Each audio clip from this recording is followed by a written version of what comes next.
बहुत सालों पहले की बात है, जब जमीन अपनी विस्तारों में आज से ज्यादा रहस्यमयी थी और वक्त की रफ्तार धीमी हुआ करती थी। मशरिक के सीने पर एक अजीमुशान सल्तनत आबाद थी, जिसका नाम शहर-ए-जुमुर्रत था। ये शहर अपनी खुशहाली, फलक बेवियस इमारतों और हीरे जवाहरात की मंडियों की वजह से पूरी दुनिया में मशहूर था। कहा जाता था कि शहर-ए-जुमुर्रत की गलियों में इतनी दौलत बिखरी पड़ी थी कि वहां के फकीर भी रेशम का लिबास पहनते थे और अमीरों के घोड़े सोने के प्यालों में पानी पीते थे। इस सल्तनत का हुक्मरान सुल्तान जहांगीर शाह एक ऐसा बादशाह था जिसकी तलवार की चमक से सूरज भी शर्मा जाता था और जिसके खौफ से पहाड़ों का सीना दहल जाता था। सुल्तान जहांगीर शाह की उम्र 55 बरस थी, लेकिन उसका रौब और दबदबा ऐसा था जैसे वो अभी जवानी के उरूज पर हो। उसके पास सब कुछ था, इतनी दौलत कि अगर वो चाहता तो पूरे शहर को सोने की ईंटों से दोबारा तामीर करवा देता। इतनी बड़ी फौज कि जिसके कदमों की धमक से जमीन लरज उठती, और ऐसे खुशामदी दरबारी जो उसके हर गलत लफ्ज को भी हिकमत का मोती करार देते थे। लेकिन इन सब के बावजूद सुल्तान के सीने में एक अजीब सी खलिश थी, एक ऐसा खौफ जो उसे रातों को सोने नहीं देता था। वो खौफ था फरामोशी का। उसे लगता था कि उसके मरने के बाद जमाना उसे भूल जाएगा। वो चाहता था कि उसका नाम तारीख के माथे पर ऐसा लिखा जाए कि कयामत तक कोई उसे मिटा न सके। इसी खप्त ने उसे जालिम और बेरहम बना दिया था। वो अपनी शान और शौकत कायम रखने के लिए गरीबों पर टैक्स लगाता, मुखालिफिन का सर कलम करवा देता और अपनी हर बात मनवाने को खुदा का हुक्म समझता। शहर के दूसरे किनारे पर शाही महल की चकाचौंध से कोसों दूर एक टूटी हुई छत और कच्ची दीवारों वाले मकान में एक बूढ़ा शख्स रहता था। उसका नाम मिर्जा हैदर था। मिर्जा हैदर की उम्र 70 बरस के लगभग थी। कमर झुकी हुई, चेहरे पर झुर्रियों का जाल, लेकिन आंखों में ऐसी चमक जैसे कोई कदीम चिराग जल रहा हो। मिर्जा हैदर शहर-ए-जुमुर्रत का सबसे बड़ा खत्तात, कैलीग्राफर और दानिश्वर था। वो पुराने वक्तों का आदमी था, जिसने जवानी में बड़ी दौलत भी देखी थी और अब बुढ़ापे में गुर्बत का जायका भी छक रहा था। लेकिन उसकी गुर्बत में एक ऐसी बादशाही थी जो सुल्तान को भी मयस्सर नहीं थी। मिर्जा हैदर दिन भर किताबों की जिल्दसाजी करता और पुरानी दास्तानें लिखता। उसकी बेटी गुलबानो, जो हया और वफा का पैकर थी, उसके साथ रहती थी। गुलबानो की उम्र 20 बरस थी, लेकिन उसकी समझ बूझ 60 बरस के बुजुर्गों जैसी थी। वो लोगों के कपड़े सीकर और अपने वालिद की रोशनी तैयार करके घर का खर्च चलाती। इन दोनों की जिंदगी में सुकून था, कनात थी और एक दूसरे के लिए बेपनाह मोहब्बत थी। एक दिन सुल्तान जहांगीर शाह ने अपने वजीर-ए-खास जाफर को तलब किया। जाफर एक मक्कार, लोमड़ी की तरह चालाक और सांप की तरह जहरीला इंसान था। उसकी आंखों में हमेशा लालच की चमक रहती थी। सुल्तान ने तख्त पर पहलू बदलते हुए कहा, जाफर, मेरा दिल बेचैन है। मैंने इतनी जंगें जीती, इतने कैले फतह किए, लेकिन मुझे लगता है कि ये सब रेत के घरौंदे हैं। हवा का एक झोंका आएगा और सब मिटा देगा। मैं चाहता हूं कि मेरे कारनामों पर मुश्तमिल एक ऐसी किताब लिखी जाए जो दुनिया की बेहतरीन किताब हो, जिसके अल्फाज सोने के पानी से लिखे जाएं और जो पढ़े वो मेरी अजमत का कायल हो जाए। जाफर ने झुककर कुर्निश बजा लाई और मक्काराना मुस्कुराहट के साथ बोला, जहां पनाह, ये तो बहुत आसान है। सल्तनत के तमाम लिखारियों को बुला लेते हैं। सुल्तान ने गुस्से से हाथ हिलाया, नहीं, मैंने सबको आजमा लिया है। वो सब झूठे हैं, सिर्फ मेरी खुशामद करते हैं। मुझे वो अल्फाज चाहिए जिनमें रूह हो, जो सदियों तक जिंदा रहे। मैंने सुना है कि शहर के निचले हिस्से में कोई मिर्जा हैदर नाम का खत्तात रहता है, जिसके कलम में जादू है। उसे मेरे पास लाओ। जाफर के माथे पर शिकन आई, क्योंकि वो मिर्जा हैदर की सच्चाई से डरता था, लेकिन बादशाह का हुक्म टाला नहीं जा सकता था। अगले ही रोज शाही सिपाही मिर्जा हैदर के कच्चे मकान पर पहुंचे और उसे घसीटते हुए दरबार में ले आए। मिर्जा हैदर का लिबास पेवंद ज्यादा था, पांव में टूटी हुई जूती थी, लेकिन उसकी चाल में ऐसा वकार था कि दरबारी भी रास्ता छोड़ने पर मजबूर हो गए। वो सुल्तान के तख्त के सामने पहुंचा, लेकिन सजदा नहीं किया, सिर्फ सर को हल्का सा झुका दिया। सुल्तान की आंखों में गुस्सा लहराया, लेकिन उसने जब्त किया। मिर्जा हैदर, हमने तुम्हारे कलम की बहुत तारीफ सुनी है। हम चाहते हैं कि तुम हमारी सवान्ह उम्री लिखो, लेकिन शर्त यह है कि इसमें मुझे जिल्ले इलाही और दुनिया का नजात देहंदा साबित किया जाए। तुम जो मांगोगे मिलेगा। मुंह मांगा सोना, हीरे, जागीरें, बस मेरे नाम को अमर कर दो। दरबार में सन्नाटा छा गया। सबकी नजरें बूढ़े मिर्जा पर जमी थीं। मिर्जा हैदर ने एक गहरी सांस ली, सुल्तान की आंखों में आंखें डाली और धीमे मगर मजबूत लहजे में कहा, बादशाह सलामत, कलम बिकाऊ नहीं होता और तारीख सोने के पानी से नहीं, सच्चाई की स्याही से लिखी जाती है। मैं आपकी कहानी लिख सकता हूं, लेकिन वही लिखूंगा जो मैंने देखा है। मैं लिखूंगा कि आपके दस्तरख्वान वसी थे, लेकिन आपकी रया भूखी थी। मैं लिखूंगा कि आपके मीनार ऊंचे थे, लेकिन आपका ज़रफ गहरा नहीं था। मैं वो आंसू भी लिखूंगा जो आपकी दीवारों के पीछे बहाए गए। अगर आप सच सुनने और सच लिखवाने का हौसला रखते हैं तो ये बूढ़ा हाजिर है, वरना मुझे मेरा टूटा हुआ कलम और कच्ची छत ही मुबारक। सुल्तान का चेहरा गुस्से से सुर्ख हो गया, जैसे दहकता हुआ अंगारा। गुस्ताख, तेरी ये मजाल, तू एक फकीर होकर सुल्तान वक्त को सच्चाई का दरस देता है। जाफर ने मौका गनीमत जाना और जलती पर तेल छिड़का। जहां पनाह, ये गद्दार है, ये आपकी रैया में भी आपके खिलाफ झर घोलता होगा। इसकी जबान काट देनी चाहिए। सुल्तान ने चिल्ला कर कहा, नहीं, मौत उसके लिए आसान सजा होगी। इसे कैद खाना स्याह में डाल दो और उसके हाथ पांव में ऐसी बेड़ियां डालो कि ये हिल भी न सके, और हुक्म जारी करो कि शहर का कोई शख्स उसके घर वालों की मदद न करे, यहां तक कि वो भूख से मर जाए। मैं देखता हूं उसका सच उसकी भूख को कैसे मिटाता है। मिर्जा हैदर को कैद खाने के उस हिस्से में डाला गया जहां सूरज की किरण भी रास्ता भूल जाती थी। नमजादा दीवारें, बदबू और अंधेरा, लेकिन मिर्जा वहां भी पुरसुकून था। वो अंधेरे में बैठकर खुदा का जिक्र करता और अपने दिल की आंख से रोशनी तलाश करता।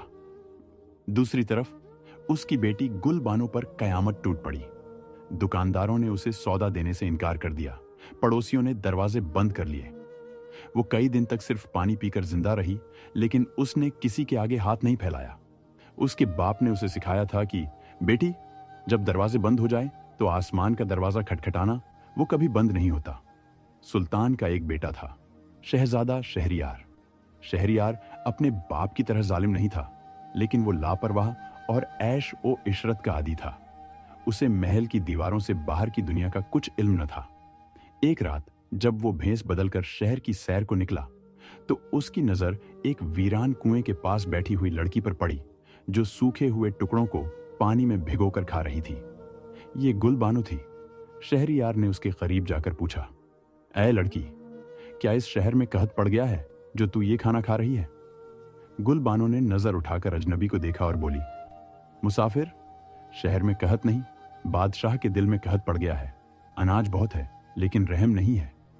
यह जुमला शहजादे के दिल में तीर की तरह लगा। उसने करीद कर पूछा तो गुल बानो ने सारी दास्तान सुना दी, ये जाने बगैर कि वो शहजादे से मुखातिब है। उसने बताया कि कैसे उसके बूढ़े बाप ने सच बोला और कैसे उन पर जमीन तंग कर दी गई। शहजादा शहरियार वापस महल तो आ गया, लेकिन उसकी नींद उड़ चुकी थी। उसने पहली बार महसूस किया कि जिस तख्त पर वो बैठने के ख्वाब देखता है, उसके पाए गरीबों की हड्डियों पर रखे हुए हैं। उसके अंदर एक कशमकश शुरू हो गई। एक तरफ बाप का खौफ और शाही आसाइशें थीं, दूसरी तरफ जमीर की आवाज। अगले कई दिनों तक शहजादा छुपकर गुल बानो के घर के बाहर खाना और जरूरत की चीजें रख आता। वो दूर से उसके सब्र और हिम्मत को देखता और हैरान होता कि इतनी मुसीबत में भी ये लोग शिकवा नहीं करते। उसने महसूस किया कि असल ताकत फौज में नहीं, किरदार में होती है। वजीर जाफर की नजरें गिद्ध की तरह तेज थीं। उसे शक हो गया कि शहजादा बदल रहा है। जाफर खुद तख्त का ख्वाब देख रहा था। उसने सोचा कि अगर सुल्तान मर गया और शहरियार बादशाह बन गया तो शायद उसकी दाल न गले। उसने एक खतरनाक मंसूबा बनाया। उसने सुल्तान को आहिस्ता आहिस्ता जहर देना शुरू कर दिया, ऐसा जहर जो इंसान को फौरन नहीं मारता बल्कि आहिस्ता आहिस्ता घुलाता है।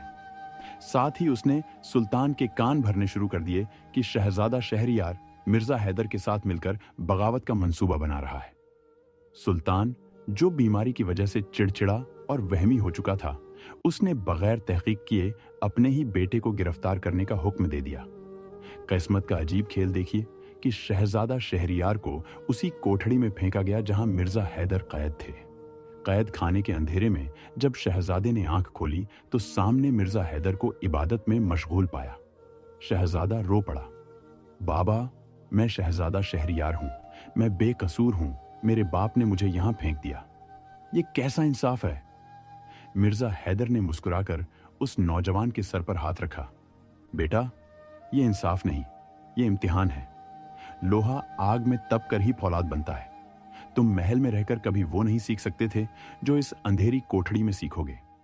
अगले कई महीने बाप और बेटे की तरह मिर्जा हैदर और शहजादे के दरमियान गुजारिश का सिलसिला जारी रहा। मिर्जा ने उसे हुक्मरानी के गुर सिखाए। याद रखो शहरियार, बादशाह वो नहीं जिसके सर पर ताज हो, बादशाह वो है जिसके दिल में दर्द हो। हुकूमत जमीनों पर नहीं, दिलों पर की जाती है। अगर तुम अपनी रिया के आंसू नहीं पहुंच सकते तो तुम हुक्मरान नहीं, सिर्फ एक पहरेदार हो। इन बातों ने शहरियार की रूह को धोकर निखार दिया। उसका तकब्बुर, उसकी लापरवाही सब खत्म हो गई। वो समझ गया कि मिर्जा हैदर का सच उसके बाप के सोने से ज्यादा कीमती था। अधर सुल्तान की हालत बिगड़ती गई। उसका जिस्म सूख कर कांटा हो गया, जल्द स्याह पड़ गई और वो हर वक्त खौफनाक ख्वाब देखकर चीखता रहता। हकीम और वैद्य आजिज आ चुके थे। जाफर अब खुलकर इंतजाम संभाल रहा था और सुल्तान की मौत का इंतजार कर रहा था। एक रात शहर में जबरदस्त तूफान आया, ऐसा तूफान कि महल के मजबूत स्तून भी हिलने लगे। इसी रात गुल बानो, जो अब तक छुपकर अपने बाप की रहाई की दुआएं मांग रही थी, उसे पता चला कि जाफर ने सुल्तान को जहर दिया है और वो उसका इल्जाम शहजादे और मिर्जा हैदर पर लगाकर उन्हें सुबह फांसी देने वाला है। गुल बानो ने अपनी जान पर खेल जाने का फैसला किया।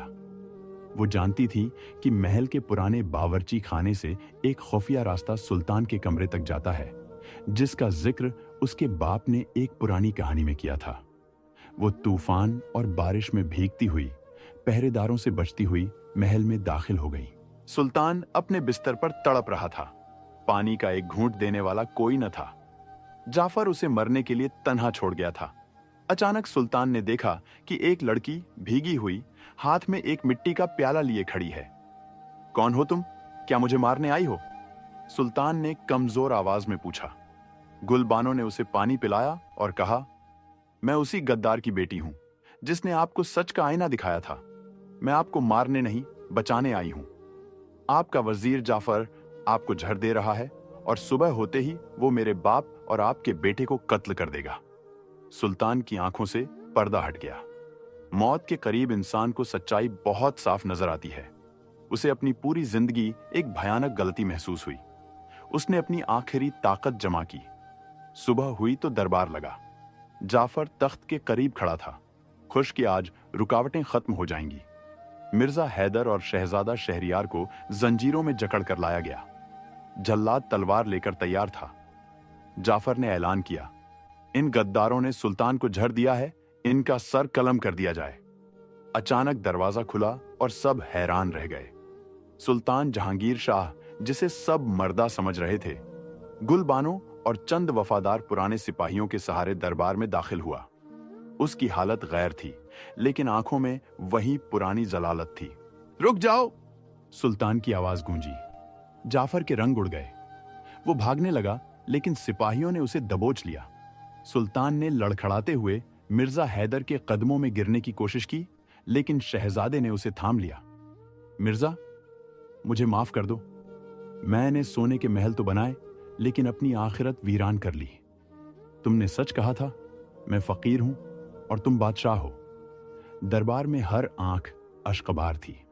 सुल्तान ने उसी वक्त जाफर को कैद खाने में डालने का हुक्म दिया, जहां वो अपने ही जहर से हलाक हुआ। उसने अपना ताज उतारकर शहजादा शहरियार के सर पर रखा, लेकिन शहरियार ने ताज उठाकर मिर्जा हैदर के कदमों में रख दिया। नहीं बाबा जान, ये ताज उस सर का हकदार है जिसमें हिकमत हो, न कि तकब्बुर। सुल्तान जहांगीर शाह चंद रोज बाद अपने गुनाहों की माफी मांगते हुए दुनिया से रुखसत हो गया। शहजादा शहरियार बादशाह बना, लेकिन उसने महल की जिंदगी तर्क कर दी। वो सादा लिबास पहनता, शहर में खुद गश्त करता और फैसले खुद करता। उसने मिर्जा हैदर को अपना वजीर दानिश्वर मुकर्रर किया, लेकिन मिर्जा ने सरकारी ओहदा लेने से इनकार कर दिया।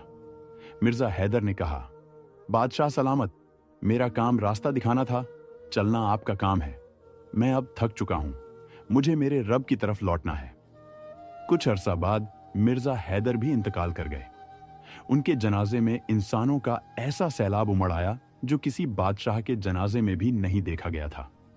अमीर, गरीब, बच्चे, बूढ़े सब रो रहे थे जैसे उनका अपना बाप मर गया हो।